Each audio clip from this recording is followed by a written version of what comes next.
ನಾಡಿಗೆ ಸ್ವಾಗತ. ನಾನು ಶರ್ಮಿತಾ ಶೆಟ್ಟಿ. ಇವತ್ತಿನ ಕನ್ನಡ ನಾಡಿಯ ಟಾಪ್ ಸ್ಟೋರಿಯಲ್ಲಿ ಸಿಎಸ್ ಶಿವಳ್ಳಿ ವಿಧಿವಶರಾಗಿರುವಂತಹ ಸ್ಟೋರಿಯನ್ನು ನೋಡೋಣ. ಪೌರಾಡಳಿತ ಸಚಿವ ಸಿಎಸ್ ಶಿವಳ್ಳಿ ಅವರು ಇನ್ನು ನೆನಪು ಮಾತ್ರ. ಧಾರವಾಡ ಕುಂದಗೋಳ ಕ್ಷೇತ್ರದ ಶಾಸಕರಾಗಿ ತಾಲೂಕಿನಲ್ಲಿ ಬಡವರ ಬಂಧು ಅಂತ ಹೆಸರು ಮಾಡಿದ್ದ ಸಚಿವ ಶಿವಳ್ಳಿ ಅವರು ತೀವ್ರ ಹೃದಯಾಘಾತದಿಂದ ಮೃತಪಟ್ಟಿದ್ದಾರೆ. ಮಧ್ಯಾಹ್ನ 1 ಗಂಟೆ ವೇಳೆಗೆ ಹುಬ್ಬಳ್ಳಿಯ ಜೆಪಿ ನಗರದ ನಿವಾಸದಲ್ಲಿ ಹಾರ್ಟ್ ಅಟ್ಯಾಕ್ ಆಗಿತ್ತು. ತಕ್ಷಣ ಅವರನ್ನ ಖಾಸಗಿ ಆಸ್ಪತ್ರೆಗೆ ಸೇರಿಸಲಾಯಿತು. ಆದರೆ ಮಾರ್ಗ ಮಧ್ಯೆಯೇ ಮೃತಪಟ್ಟಿರುವುದಾಗಿ ವೈದ್ಯರು ಹೇಳ್ತಾ ಇದ್ದಂತೆ ಕುಟುಂಬಸ್ಥರು ಹಾಗೂ ಕಾರ್ಯಕರ್ತರ ಆಕ್ರಂದನ ಮುಗಿಲು ಮುಟ್ಟಿತ್ತು.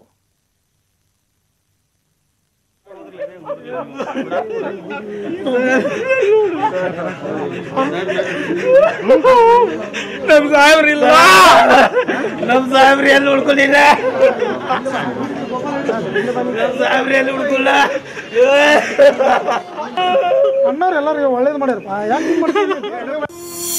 ಪೌರಾಡಳಿತ ಸಚಿವ ಸಿಎಸ್ ಶಿವಳ್ಳಿ ಇನ್ನಿಲ್ಲ.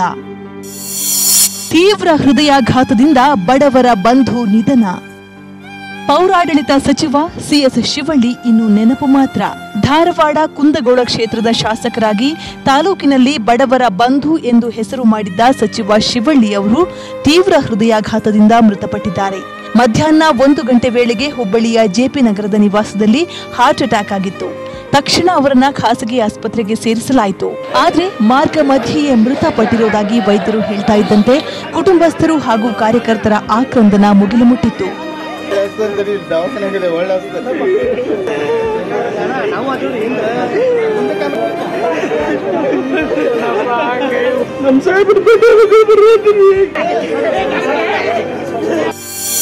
ಕೊನೆ ಕ್ಷಣದವರೆಗೂ ಲವಲವಿಕೆಯಿಂದ ಇದ್ದ ಸಚಿವರು. ಕೈಸನ್ನೆ ಮೂಲಕವೇ ಪತ್ನಿಗೆ ಸಿಎಸ್ ಶಿವಳ್ಳಿ ವಿದಾಯ.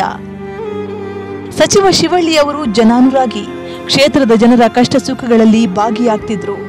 ಇದರಿಂದಾಗಿಯೇ ಕುಂದಗೋಳ ತಾಲೂಕಿನ ಜನ ಅವರನ್ನ ಬಡವರ ಬಂಧು ಅಂತ ಕರೆತಿದ್ರು. ಧಾರವಾಡದಲ್ಲಿ 5 ಅಂತಸ್ತಿನ ಕಟ್ಟಡ ಕುಸಿದ ದುರಂತದ ಸ್ಥಳದಲ್ಲಾದ ಸಾವು ನೋವಿಗೆ ಮರುಗಿದ್ರು. ನಿನ್ನೆ ಕೂಡ ಸಿಎಂ ಕುಮಾರಸ್ವಾಮಿ ಜೊತೆಗಿದ್ದು ದುರಂತ ಸ್ಥಳದಲ್ಲಿ ಪರಿಸ್ಥಿತಿ ಅವಲೋಕಿಸಿದ್ರು. ಈ ನೋವನ್ನ ಹೊತ್ತಿದ್ದ ಸಿಎಸ್ ಶಿವಳ್ಳಿ ಅವರು ಇಂದು ಮಧ್ಯಾಹ್ನ 12:30ಕ್ಕೆ ಕಾರ್ಯಕರ್ತರ ಜೊತೆ ತಮ್ಮ ಮನೆಯಲ್ಲಿ ಮಾತಾಡ್ತಿದ್ರು. ಈ ವೇಳೆ 12:45ಕ್ಕೆ ಎದೆ ನೋವಿನಿಂದ ನಡುಗಲು ಆರಂಭಿಸಿದ್ರು. ಮನೆಯೊಳಗೆ ಹೋದ ಸಚಿವರು ಮಜ್ಜಿಗೆ ಸೇವಿಸಿದ್ರು. 1 ಗಂಟೆ ವೇಳೆ ವಾಂತಿ ಶುರುವಾಯಿತು. ತಕ್ಷಣ ಪತ್ನಿ ಕುಸುಮ ಅವರು ಬಂದು ಆರೋಗ್ಯ ವಿಚಾರಿಸುತ್ತಿದ್ದಾಗ ನಾನೇನು ಬದುಕಲ್ಲ ಅಂತ ಕೈ ಸನ್ನೆ ಮಾಡಿದ್ರು. ಪತ್ನಿ ಕುಸುಮ ದುಃಖದಲ್ಲಿ ಅಳಲು ಶುರು ಮಾಡಿದಾಗ ರೂಮ್ಗೆ ಓಡಿ ಬಂದ ಕಾರ್ಯಕರ್ತರು ಆಪ್ತ ಸಹಾಯಕ ಬಾಯಿಯಿಂದ ಬರ್ತಿದ್ದ ನೊರೆ ಒರೆಸಿ ಎದೆಗೆ ಒತ್ತಲು ಶುರು ಮಾಡಿದ್ರು. 1:20ರ ವೇಳೆಗೆ ಮನೆ ಹತ್ತಿರದ ಲೈಫ್ ಲೈನ್ ಆಸ್ಪತ್ರೆಗೆ ಸಾಗಿಸಲಾಯಿತು. ಐಸಿಯುಗೆ ಕರೆದೊಯ್ದ ವೈದ್ಯರು ಪರೀಕ್ಷಿಸಿದಾಗ ಮಾರ್ಗ ಮಧ್ಯೆಯೇ ನಿಧನರಾಗಿರುವುದಾಗಿ ತಿಳಿಸಿದ್ರು. ನಿಧನದ ಸುದ್ದಿ ತಿಳಿಸಿದಂತೆ ಕಾರ್ಯಕರ್ತರು, ಬೆಂಬಲಿಗರು, ಸಚಿವರ ಆಪ್ತರು ಆಸ್ಪತ್ರೆಯತ್ತ ದೌಡಾಯಿಸಿ ಕಣ್ಣೀರು ಹಾಕಿದ್ರು. ಬಡವರ ಒಂದು ಜೊತೆಗೆ ಬೆಳೆದು ಒಂದು ದೊಡ್ಡ ಶಕ್ತಿಯಾಗಿ ಬೆಳೆದಂಥವ್ರು. ನಿನ್ನೆ ತಾನೇ ನಾವು ಕೂಡಿಕೊಂಡು ಇದೇ ಕಾರ್ನಲ್ಲಿ ಇಬ್ಬರು ಶಿವಳ್ಳಿ ಅವ್ರನ್ನ ಮುಂದೆ ಕೂಡಿಸ್ಕೊಂಡಿದ್ದೆ. ನಿನ್ನೆ ಭಾಳಷ್ಟು ವಿಚಾರಗಳನ್ನ ಹಂಚ್ಕೊಂಡು ಏನೇನೋ ತಮಾಷೆ ಮಾಡ್ಕೊಂಡು ಬಂದೀವಿ. ಬಹುಶಃ ನಿನ್ನೆ ಕೂಡ ಅವ್ರಿಗೇನೋ ತೊಂದರೆ ಆದಾಗ ಹೊರಟ್ಟಿ ಸಾಹೇಬ್ರು ನೀರು ಕೊಟ್ಟು ಅವ್ರಿಗೆ ನಾನು ಆಗಲೇ ಹೇಳಿದೆ ಹಾಸ್ಪಿಟ್ಲಿಗೆ ನೀವು ಅಡ್ಮಿಟ್ ಆಗಿರಿ ಸರ್ ಅಂತೇಳಿ. ಇಲ್ಲ ನಾವು ನೋಡ್ತೀನಿ, ನಾಳೆ ಅಡ್ಮಿಟ್ ಆಗ್ತೀನಿ ಅಂತ ಹೇಳಿದರು. ಮತ್ತು ಕಡೆಯದು ಒಂದು ಮಾತು ಏನು ಹೇಳಿದ್ರು, ಅವ್ರ ಮಾತು ಹೆಂಗೆ ಬಂತೋ ಗೊತ್ತಿಲ್ಲ. ಕೊನೆಯದಾಗಿ ಅವ್ರು ಹೇಳಿದರು, ಇಲ್ಲ ನಾನು ಹೋಗಿ ಮಲ್ಕೊಂಡು ಬಿಡ್ತೀನಿ, ಹೇಳಂಗಿಲ್ಲ ಅಂತ ಹೇಳಿದರು. ಕಡೆಗೆ ವಿಮಾನ ನಿಲ್ದಾಣದಲ್ಲಿ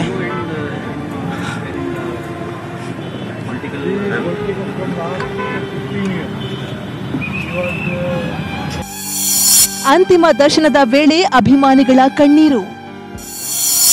ನಾಳೆ ಸ್ವಗ್ರಾಮ ಯರಗುಪ್ಪಿಯಲ್ಲಿ ಅಂತ್ಯಕ್ರಿಯೆ. 6 ಬಾರಿ ಶಾಸಕ ಸ್ಥಾನಕ್ಕೆ ಸ್ಪರ್ಧಿಸಿದ್ದ ಎಸ್ ಶಿವಳ್ಳಿಯವರು 3 ಬಾರಿ ಗೆದ್ದು ಸದ್ಯ ಮೈತ್ರಿ ಸರ್ಕಾರದಲ್ಲಿ ಪೌರಾಡಳಿತ ಸಚಿವರಾಗಿದ್ರು. ರಾಜ್ಕುಮಾರ್ ಅಭಿಮಾನಿ ಬಳಗ ಸ್ಥಾಪನೆ ಸೇರಿದಂತೆ ಮಹದಾಯಿ ಹೋರಾಟದಲ್ಲಿ ಮುಂಚೂಣಿಯಲ್ಲಿದ್ರು. ಸಹಾಯ ಕೇಳಿ ಬಂದವರಿಗೆ ನೆರವಾಗ್ತಿದ್ದ ಸಿಎಸ್ ಶಿವಳ್ಳಿ ಅವರು ಇನ್ನಿಲ್ಲ ಅನ್ನೋ ಸುದ್ದಿ ಅವರ ಅಪಾರ ಅಭಿಮಾನಿಗಳಿಗೆ ದೊಡ್ಡ ಆಘಾತ ತಂದಿತ್ತು. ಆಸ್ಪತ್ರೆಯಿಂದ ಸ್ವಗೃಹಕ್ಕೆ ಮೃತದೇಹ ತಂದು ಸಾರ್ವಜನಿಕರ ಅಂತಿಮ ದರ್ಶನಕ್ಕಿಡಲಾಯಿತು. ಈ ವೇಳೆ ಅಭಿಮಾನಿಗಳ ಆಕ್ರಂದನ ಮುಗಿಲು ಮುಟ್ಟಿತ್ತು.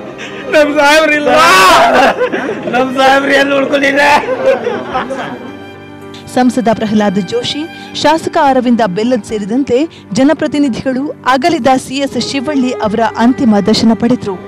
ಅಂತ ಒಬ್ಬ ಸೃಜನಶೀಲ ಸರಳ ವ್ಯಕ್ತಿತ್ವದ ರಾಜಕಾರಣಿಯನ್ನು ಕಳ್ಕೊಂಡು ಧಾರವಾಡ ಜಿಲ್ಲೆ ಬಡವಾಗಿದೆ. ಅವರ ಆತ್ಮಕ್ಕೆ ಶಾಂತಿ ಸಿಗಲಿ ಮತ್ತು ಅವರ ಕುಟುಂಬಕ್ಕೆ ದುಃಖವನ್ನು ಭರಿಸುವಂಥ ಶಕ್ತಿಯನ್ನು ಕೊಡಲಿ ಅಂತ ನಾನು ಹಾರೈಸಿ ಇವತ್ತು ನಾನು ನಮ್ಮ ಶಾಸಕರಾದಂಥ ಅರವಿಂದ್ ಬೆಲ್ಲದ್ MR ಪಾಟೀಲ್ರು ಹುಬ್ಬಳ್ಳಿಯಿಂದ ಇಂದು ಮೃತದೇಹವನ್ನ ಸಚಿವರ ಸ್ವಗ್ರಾಮ ಯರಗುಪ್ಪಿಗೆ ಕೊಂಡೊಯ್ಯಲಾಗುತ್ತೆ. ನಾಳೆ ಅಂತ್ಯ ಸಂಸ್ಕಾರ ನಡೆಯಲಿದೆ. CS ಶಿವಳ್ಳಿಯವರು ಪತ್ನಿ ಸೇರಿದಂತೆ ಓರ್ವ ಪುತ್ರ ಹಾಗೂ 2 ಹೆಣ್ಣು ಮಕ್ಕಳನ್ನ ಅಗಲಿದ್ದು ಕುಟುಂಬ ಶೋಕ ಸಾಗರದಲ್ಲಿ ಮುಳುಗಿದೆ. ಪರಶುರಾಮ್ ತಹಶೀಲ್ದಾರ್, ನ್ಯೂಸ್ 18 ಕನ್ನಡ, ಹುಬ್ಬಳ್ಳಿ. 5 ಅಂತಸ್ತಿನ ಕಟ್ಟಡ ಕುಸಿತದ ದುರಂತ ಕ್ಷಣ ಕ್ಷಣಕ್ಕೂ ಸಾವು ನೋವುಗಳನ್ನು ಹೆಚ್ಚಿಸ್ತಾನೇ ಇದೆ. ಇವತ್ತು ಸಾವಿನ ಜೊತೆ ಖುಷಿಯ ಕ್ಷಣಗಳು ಹೆಚ್ಚಾಗಿದ್ವು. ಬದುಕಿ ಬರಲಿ ಅಂತ ಪ್ರಾರ್ಥಿಸಿದ್ದ ಅದೆಷ್ಟೋ ಮಂದಿಯ ಪ್ರಾರ್ಥನೆ ಫಲಿಸಿತು. ಅದರಲ್ಲೂ ಒಲವಿನ ಜೋಡಿ ಅಂತಿದ್ದ ಆ ಗಂಡ ಹೆಂಡತಿ ರಕ್ಷಣೆ ಕಾರ್ಯವಂತೂ ನಿಜಕ್ಕೂ ಮನ ಮಿಡಿಯುತ್ತೆ.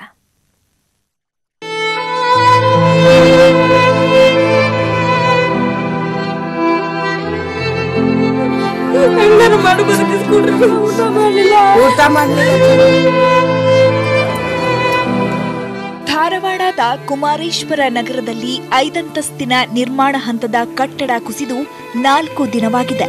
ಹಲವರ ಬದುಕೆ ಕುಸಿಯುವಂತೆ ಮಾಡಿದ ಕಿಲ್ಲರ್ ಕಟ್ಟಡದಡಿ ಈ ಕ್ಷಣಕ್ಕೂ ಸಾವು ನೋವಿನ ಗೋಳಾಟ ನಿಂತಿಲ್ಲ. ಸತತ 4ನೇ ದಿನದ ಕಾರ್ಯಾಚರಣೆಯಲ್ಲಿ 4 ಜೀವಗಳಿಗೆ ಮರು ಜನ್ಮ ಸಿಕ್ಕಿತ್ತು.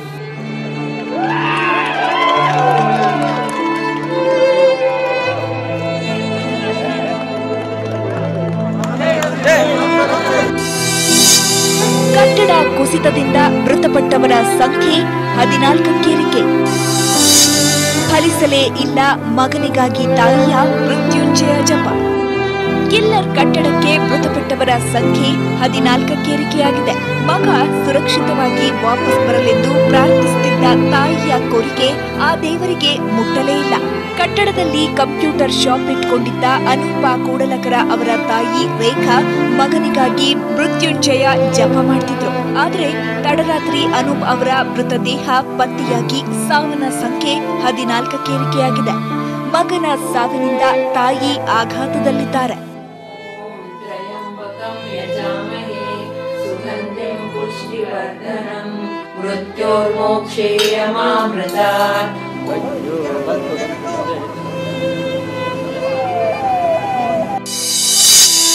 ನಾಲ್ಕನೇ ದಿನದ ಕಾರ್ಯಾಚರಣೆಯಲ್ಲಿ ಪವಾಡ.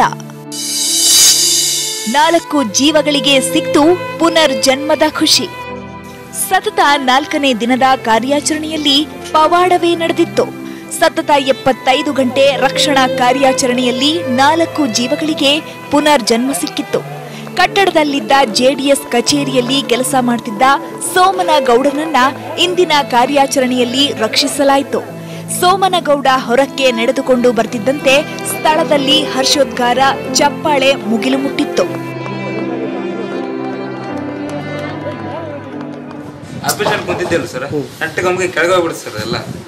ನಿನ್ನೆ ಹೆಂಗೆ ಸೇಫ್ ಆಗಿದ್ದಿ ಒಳಗೇನು ಶೇಪ್ ಅಂದ್ರೆ ಮಲ್ಕೊಂಡು ಎಲ್ಲ ಸರ್, ಮಲ್ಕೊಂಡು ಅಲ್ಲೇ ಹೊಳ್ಳಾಡೋದು ಸರ್. ಕುಂದ್ರಾಗ ಜಾಗ ಮ್ಯಾಗ ಒಂದಾಗ ಏನಿಲ್ಲ ಸರ್, ಕಟ್ಟಡ ಅದ್ಬಿದ್ರೆ ಮುಗಿದೋದು ಸರ್.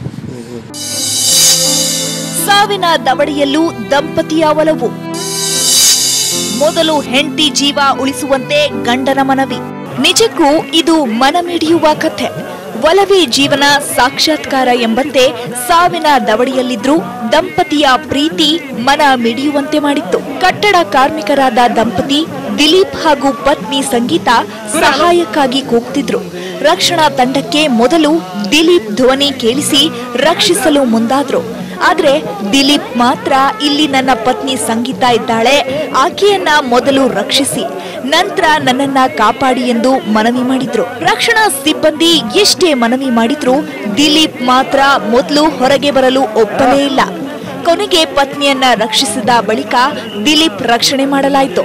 ಈ ಮೂಲಕ ದಂಪತಿ ಸಾವಿನ ದವಡಿಯಿಂದ ಪಾರಾಗಿ ಬಂದು ಒಂದಾದ್ರು. ಅವರು ಫಸ್ಟ್ಲಿಂದ ಮೇಲಿಂದ ಹೊಡ್ಕೊಂತ ಕೆಳಗೆ ಬಂದರೆ ನಾ ಕೂಗಿದ್ದೆ, ಸರ್ ನಮ್ಗೆ ಕಾಪಾಡಿ ಅಂತ ಕೂಗಿದ್ದೀನಿ ನಾನು. ಅವರು ನನಗೆ ಉಳ್ಳಿಕ್ಕೆ ಆಗೋಂಗಿಲ್ಲ ಅಂತ ಹೇಳ್ತಿದ್ರು. ನಾನು ಧೈರ್ಯ ಕೊಟ್ಟೆ ಅಲ್ಲ. ಅವ್ರ ಕಾಲೆಲ್ಲ ನನಗೆ ಮೊನ್ನೆ ಹೊಟ್ಟೆ ಮೇಲೆ ಇಟ್ಕೊಂಡು ನಾನು ಇದು ಮಾಡಿದ್ದೆ. ನೀರು ಏನೂ ಇದ್ದಿಲ್ರಿ, ನಮ್ಮ ಸೈಡ್ ಏನೂ ಇದ್ದಿಲ್ಲ. ನಮ್ಮ ದೇವ್ರ ಹೆಸರು ತಗೊಂಡು ನಾವು ಬದುಕೀವ್ರಿ. ಬರೀ ನಮ್ಮ ದೇವ್ರ ಕರೆಯಾಕತ್ತಿದ್ವಿ. ನನ್ನ ಮಕ್ಕಳ ಮರಿ ಹತ್ರ ದೇವ್ರ ಕರ್ಕೊಂಡು ಹೋಗ್ತೀವೋ ಇಲ್ಲೇ ಸಾಯಿಸ್ತೀವಿ ಅಂತ. ಸಂಜೆ ವೇಳೆಗೆ ಮುದ್ದೇಬಿಹಾಳದ ಹೊನ್ನಮ್ಮನನ್ನ ಸುರಕ್ಷಿತವಾಗಿ ರಕ್ಷಿಸಿ ಕಟ್ಟಡದ ಅವಶೇಷಗಳಿಂದ ಹೊರತರಲಾಯಿತು. ಇದುವರೆಗೂ 65 ಮಂದಿಯನ್ನ ರಕ್ಷಿಸಿದ್ದು, ಗಾಯಾಳುಗಳಿಗೆ ಚಿಕಿತ್ಸೆ ನೀಡಲಾಗ್ತಿದೆ. ಇನ್ನು ಹಲವರು ಕಟ್ಟಡದಡಿ ಸಿಲುಕಿದ್ದು, ಅದರಲ್ಲಿ ಸಹದೇವ ಸಾಲಂಕಿಯವರು ಇನ್ನೂ ಕಟ್ಟಡದಡಿ ಇದ್ದು ಅವರ ಕುಟುಂಬ ಸುರಕ್ಷಿತವಾಗಿ ಕರೆತರುವಂತೆ ಕಣ್ಣೀರು ಹಾಕ್ತಿದೆ.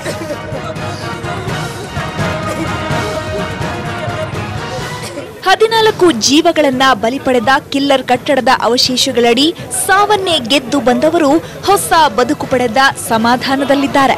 ಆದರೆ ಅವರು ನಡೆಸಿದ ಹೋರಾಟ ಮಾತ್ರ ನಿದ್ದೆಯಲ್ಲೂ ಬೆಚ್ಚಿ ಬೀಳಿಸುವಂತಿದೆ. ದಂಪತಿಯ ಪ್ರೀತಿ ಮನಮಿಡಿಯುತ್ತೆ. ಮಂಜುನಾಥ್ ಯಡಳ್ಳಿ ಜೊತೆ ಸಂತೋಷ್ ಕೊಣ್ಣೂರ, ನ್ಯೂಸ್ 18 ಕನ್ನಡ, ಧಾರವಾಡ. ಅದು 13 ಜನರ ಯುವಕರ ಗುಂಪು ಹೋಳಿ ಹಬ್ಬದ ಹಿನ್ನೆಲೆಯಲ್ಲಿ ಗೋವಾಗೆ ಟ್ರಿಪ್ಗೆ ಅಂತ ಹೋಗಿದ್ರು. ವಾಪಸ್ ಊರಿಗೆ ಬರುವಾಗ ಯಮ ಅವರ ಸಂಭ್ರಮಕ್ಕೆ ಕೊನೆ ಹಾಡಿದ್ದ. ಹೆದ್ದಾರಿಯಲ್ಲೇ ಬದುಕಿಗೆ ಅಂತ್ಯ ಹಾಡಿದ್ದ. ಸಮಯ ಮುಂಜಾನೆ 5:30. ಸ್ಥಳ ಸಿಂದಗಿ, ವಿಜಯಪುರ. ಇವತ್ತು ಮುಂಜಾನೆ 5:30 ಸಮಯದಲ್ಲಿ ವಿಜಯಪುರ ಜಿಲ್ಲೆಯ ಸಿಂದಗಿ ಬಳಿ ನಡೆದಂತ ಭೀಕರ ಅಪಘಾತದ ದೃಶ್ಯವಿದು. ಪ್ರವಾಸ ಮುಗಿಸಿ ಊರಿಗೆ ವಾಪಸ್ ಬರ್ತಾ ಇದ್ದ ಗೆಳೆಯರು ರಸ್ತೆಯಲ್ಲೇ ಹೆಣವಾಗಿ ಹೋಗಿದ್ರು. ಹೆದ್ದಾರಿಯಲ್ಲಿ ಚೆಲ್ಲಾಪಿಲ್ಲಿಯಾಗಿ ಬಿದ್ದಿರೋ ಶವಗಳು, ರೋಡ್ ಮೇಲೆ ಹರಿದಿರೋ ರಕ್ತ ನೋಡಿದ್ರೆ ಅಪಘಾತದ ಭೀಕರತೆಯನ್ನ ಊಹಿಸಿಕೊಳ್ಳೋಕು ಅಸಾಧ್ಯ. ಗೋವಾ ಟ್ರಿಪ್ ಮುಗಿಸಿ ಬರ್ತಾ ಇದ್ದಾಗ ಅಪಘಾತ. ಭೀಕರ ಅಪಘಾತದಲ್ಲಿ 9 ಮಂದಿ ಮೃತ. ಕಲಬುರಗಿ ಜಿಲ್ಲೆ ಚಿತ್ತಾಪುರದ 13 ಯುವಕರು ಹೋಳಿ ಹಬ್ಬದ ಹಿನ್ನೆಲೆಯಲ್ಲಿ ಗೋವಾಗೆ ಟ್ರಿಪ್ ಹೋಗಿದ್ರು. ಇವತ್ತು ಮುಂಜಾನೆ 5:00 ವಿಜಯಪುರ ಜಿಲ್ಲೆಯ ಸಿಂದಗಿ ತಾಲೂಕಿನ ಚಿಕ್ಕ ಸಿಂದಗಿ ಬಳಿ ಕ್ರೂಸರ್ನಲ್ಲಿ ಬರ್ತಾ ಇರುವಾಗ ಕಲಬುರಗಿ ಕಡೆಯಿಂದ ಬರ್ತಾ ಇದ್ದ ಕ್ಯಾಂಟರ್ ಮುಖಾಮುಖಿ ಡಿಕ್ಕಿ ಹೊಡೆದಿತ್ತು. ಪರಿಣಾಮ ಕ್ರೂಸರ್ನಲ್ಲಿದ್ದ 9 ಜನ ಸ್ಥಳದಲ್ಲೇ ಸಾವನ್ನಪ್ಪಿದ್ರು. ಕ್ರೂಸರ್ ವೆಹಿಕಲ್ ಅದೇ ಒಂದು ಕ್ಯಾಂಟರ್ collision ಆಗಿ around 9 people died on the spot and 4 are injured. ಅದು cruiser vehicle actually all the dead are from Chittapur taluk of Gulbarga. They went to Goa on 19th of this month. ಅಲ್ಲಿ ಹೋದ ನಂತರ ಎಲ್ಲ ಪಿಕ್ನಿಕ್ ಮುಗಿಸ್ಕೊಂಡು ಬೆಳಿಗ್ಗೆ ಅಲ್ಲಿ ಮದುವೆ ಬರ್ತಾರೆ. ಸೊ 4 ಗಂಟೆಗೆ ಕೊಲಿಷನ್ ಆಗಿ ಅರೌಂಡ್ 9 people 4 ಇಂಜರ್ಡ್ ಆಗಿದೆ. 4 ಇಂಜರ್ಡ್ಗೆ ಈಗ ಬಿಜಾಪುರ ಹಾಸ್ಪಿಟಲ್. 9 ಮಂದಿ ಸ್ನೇಹಿತರು ಸ್ಥಳದಲ್ಲೇ ಸಾವನ್ನಪ್ಪಿದ್ರೆ ಕ್ರೂಸರ್ನಲ್ಲಿದ್ದ 4 ಹಾಗೂ ಕ್ಯಾಂಟರ್ನಲ್ಲಿದ್ದ 2 ಗಾಯ ಆಗಿದೆ. ಅವರಿಗೆ ಸಿಂದಗಿ ಹಾಗೂ ವಿಜಯಪುರ ಜಿಲ್ಲಾಸ್ಪತ್ರೆಯಲ್ಲಿ ಚಿಕಿತ್ಸೆಯನ್ನ ನೀಡಲಾಗ್ತಾ ಇದೆ.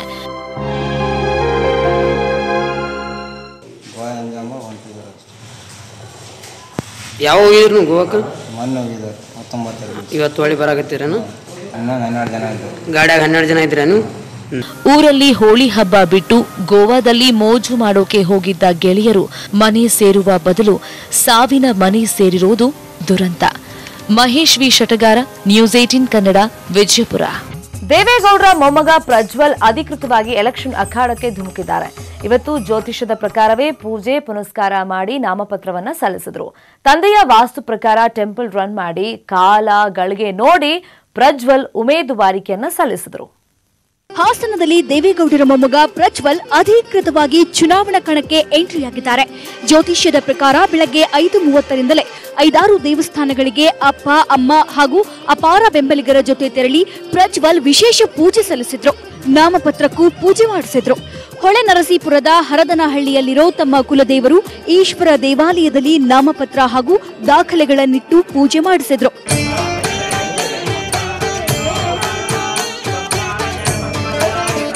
ಹೊಳೆನರಸೀಪುರದ ಶ್ರೀ ಲಕ್ಷ್ಮೀ ನರಸಿಂಹಸ್ವಾಮಿ ದೇವಾಲಯದಲ್ಲಿ ಮಗ ಪ್ರಜ್ವಲ್ಗೆ ತಿಲಕವಿಟ್ಟು ಅಮ್ಮ ಭವಾನಿ ಸಿಹಿ ತಿನ್ನಿಸಿದ್ರು. ಈ ನಡುವೆ ದೇವಸ್ಥಾನವೊಂದರ ಬಳಿ ರೇವಣ್ಣ ಹೊಡೆದ ಈಡುಗಾಯಿ ಚೂರಾಗಲಿಲ್ಲ. ಆಗ ಮತ್ತೆ ರೇವಣ್ಣ ಕಾಯಿ ಹೊಡೆದ್ರು. ದೇವಸ್ಥಾನದಿಂದ ಹೊರಬಂದ ರೇವಣ್ಣ ತೆಂಗಿನಕಾಯಿ ತಂದು ಕೊಟ್ಟ ತನಗೆ ಕೋಪದಿಂದ ಬೈಯುತ್ತಾ ಹೋದ್ರು. ಇನ್ನು ಹಾಸನದ ಎನ್ಆರ್ ವೃತ್ತದಿಂದ ಡಿಸಿ ಕಚೇರಿಯವರೆಗೆ ನಡೆದ ಬೃಹತ್ ರ್ಯಾಲಿಯಲ್ಲಿ ಸಾವಿರಾರು ಬೆಂಬಲಿಗರು ಭಾಗವಹಿಸಿದ್ರು. ಈ ವೇಳೆ ಅಭಿಮಾನಿಗಳು ಜೆಸಿಬಿ ಮೂಲಕ ಸುಮಾರು 600 ಕೆಜಿ ತೂಕ ಸೇಬಿನ ಹಾರವನ್ನು ಪ್ರಜ್ವಲ್ ಹಾಗೂ ರೇವಣ್ಣಗೆ ಹಾಕಿ ಜೈಕಾರ ಕೂಗಿದ್ರು.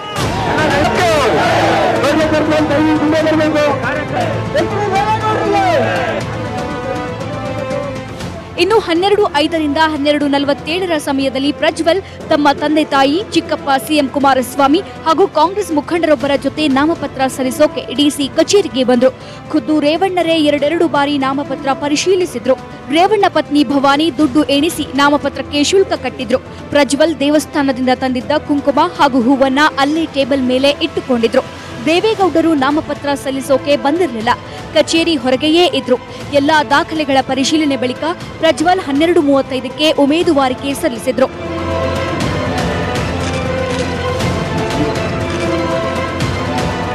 ಇನ್ನು ನಾಮಪತ್ರ ಸಲ್ಲಿಕೆ ಬಳಿಕ ನರ್ಸಿಂಗ್ ಕಾಲೇಜು ರಸ್ತೆಯಲ್ಲಿ ಸಮಾವೇಶ ಆಯೋಜಿಸಲಾಗಿತ್ತು. ದೋಸ್ತಿ ಸಮಾವೇಶದಲ್ಲಿ ಮಾತನಾಡಿದ ಗೌಡರು ಮೊಮ್ಮಗನಿಗೆ ಆಶೀರ್ವಾದ ಮಾಡುವಂತೆ ಕರೆ ನೀಡಿದ್ರು. ಕೋಮುವಾದಿ ಪಕ್ಷದ ಬೆಳವಣಿಗೆ ತಡೆಯಲು ನಾವೆಲ್ಲ ಒಟ್ಟಾಗಿ ಹೊರಟಿದ್ದೇವೆ ಅಂತ ಬಿಜೆಪಿಗೆ ಟಾಂಗ್ ಕೊಟ್ರು. ಇವರು ನಿಮ್ಮ ಮಗ ಅಂತ ನಿಮ್ಮ ಮೊಮ್ಮಗ ಅಂತ ತಿಳ್ಕೊಂಡು ಇವತ್ತು ದಯಮಾಡಿ ನೀವೆಲ್ಲರೂ ಇದು ಬೆಳೆಸ್ಕೊಂಡು ಹೋಗ್ಬೇಕಂತ ಕೈ ಮುಗಿದು ಸರ್ವರಲ್ಲೂ ಪ್ರಾರ್ಥನೆ ಮಾಡಿ ಈ ಜಿಲ್ಲೆಯನ್ನು ಬೆಳೆಸೋಣ. ಈ ಜಿಲ್ಲೆ ಇನ್ನೂ ಸಮೃದ್ಧಿಯಾಗಿ ಬೆಳಿಬೇಕು.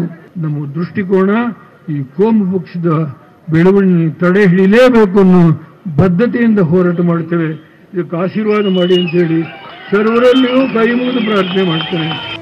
ಸಮಾವೇಶದಲ್ಲಿ ರೇವಣ್ಣನವರು ದೇವಸ್ಥಾನದಿಂದ ತಂದಿದ್ದ ಪ್ರಸಾದವನ್ನು ಸಿಎಂ ಕುಮಾರಸ್ವಾಮಿಗೆ ಕೊಟ್ಟರು. ಅಲ್ಲದೆ ರೇವಣ್ಣ ಕೊಟ್ಟ ಕುಂಕುಮವನ್ನು ಸಿಎಂ ಹಣೆಗೆ ಹಚ್ಚಿಕೊಂಡ್ರು. ಸಮಾವೇಶ ಉದ್ದೇಶಿಸಿ ಮಾತನಾಡಿದ ಸಿಎಂ, ನಾನು ಯಾರಿಗೂ ಟೋಪಿ ಹಾಕಿ ರಾಜಕೀಯ ಮಾಡಿಲ್ಲ. ಯಡಿಯೂರಪ್ಪ ಎಲ್ಲೆಲ್ಲಿ ಟೋಪಿ ಹಾಕಿದ್ದಾರೆ ಅಂತ ಜನತೆಗೆ ಗೊತ್ತಿದೆ ಎಂದ್ರು. 24 ಗಂಟೆಯಲ್ಲಿ ಸಾಲ ಮನ್ನಾ ಮಾಡೋಕೆ ಆಗಲ್ಲ. 24 ಗಂಟೆಯಲ್ಲಿ 45,000 ಕೋಟಿ ಹಣ ಕೊಡೋದಕ್ಕೆ ಆಗುತ್ತಾ ಅಂತ ಬಿಜೆಪಿಯವರ ಆರೋಪಕ್ಕೆ ತಿರುಗೇಟು ಕೊಟ್ರು. ನಾನು ರೈತರ ಸಾಲ ಮನ್ನಾ ಮಾಡಿದ್ರೆ ಏನು ಒಂದು ರಾತ್ರಿ ನಾನು 45,000 ಕೋಟಿ ಇವತ್ತು ಬಿಡುಗಡೆ ಮಾಡ್ಲಿಕ್ಕೆ ಆಗುತ್ತಾ? ಇಲ್ಲಿ ಇರ್ತಕ್ಕಂಥ ನನ್ನ ರೈತ ಬಂಧುಗಳಿಗೆ ಕೇಳ್ತೀನಿ, ಈಗಾಗಲೇ ಬಹುಶಃ ನಿಮ್ಮ ಜಿಲ್ಲೆಯಲ್ಲಿ ಸುಮಾರು 250-300 ಕೋಟಿ ಹಣ ಬಿಡುಗಡೆ ಮಾಡಿದ್ದೇನೆ. ಇವತ್ತು ಬೆಳಗ್ಗೆ ಪತ್ರಿಕೆಯಲ್ಲಿ ಬರೆದಿದ್ದಾರೆ ಚುನಾವಣಾ ಆಯೋಗದವರು. ಈ ನಡುವೆ ಸಾಕು ಸುಮ್ನಿರಪ್ಪ, ಪ್ರಜ್ವಲ್ ಮಾತನಾಡಲಿ ಬಿಡು ಅಂತ ಅಭಿಮಾನಿಯೊಬ್ಬ ಅಡ್ಡಬಾಯಿ ಹಾಕಿದ. ಆಗ ಸಿಟ್ಟಿಗೆದ್ದ ಸಿಎಂ, ನಾನು ಹೋಗ್ತೀನಿ, ಅವನೇ ಮಾತನಾಡಲಿ ಬಿಡು ಅಂದ್ರು. ಆಗ ಪ್ರಜ್ವಲ್ ಮಧ್ಯ ಪ್ರವೇಶ ಮಾಡಿ ನೀವು ಮಾತನಾಡಿ ಅಂತ ಹೇಳಿದ್ರು. ಮಾತಾಡ್ಲಪ್ಪ, ಇಲ್ಲಿ ನಾವು ಮಾಡೋ ಕೆಲಸ ಕೇಳು. ಮತ ಹಾಕ್ಬೇಕಾದ್ರೆ ಆಮೇಲೆ ಮಾಡು, ಇಲ್ಲ ನಿಲ್ಲಿಸ್ತೀನಪ್ಪ, ಮಾತಾಡ್ಸ್ಕೊಳಪ್ಪ. ಯಾರಪ್ಪ ಅದು?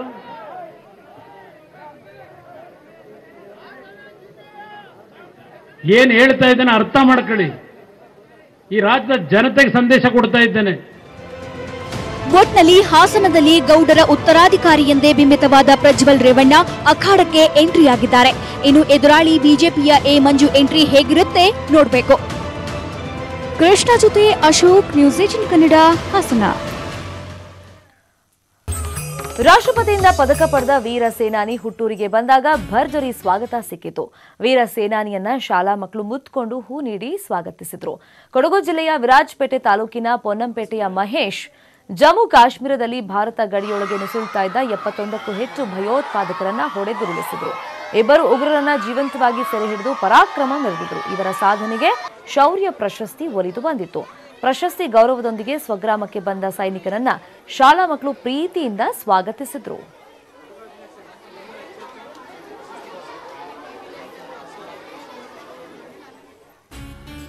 ಇದು ಇವತ್ತಿನ ಕನ್ನಡ ನಾಡಿ. ಈಡ್ಗಾಯಿ ಒಡಿಲಿಲ್ಲ, ನಾಮಪತ್ರದಂದೇ ಮಹಾವಿಘ್ನ ಮುನಿಸಿಕೊಂಡ್ರ ದೇವರು. ಈ ಬಗ್ಗೆ ವಿಶೇಷ ಕಾರ್ಯಕ್ರಮ ತೆಂಗಿನಕಾಯಿ ರಹಸ್ಯ ಇದೀಗ ಪ್ರಸಾರವಾಗುತ್ತೆ.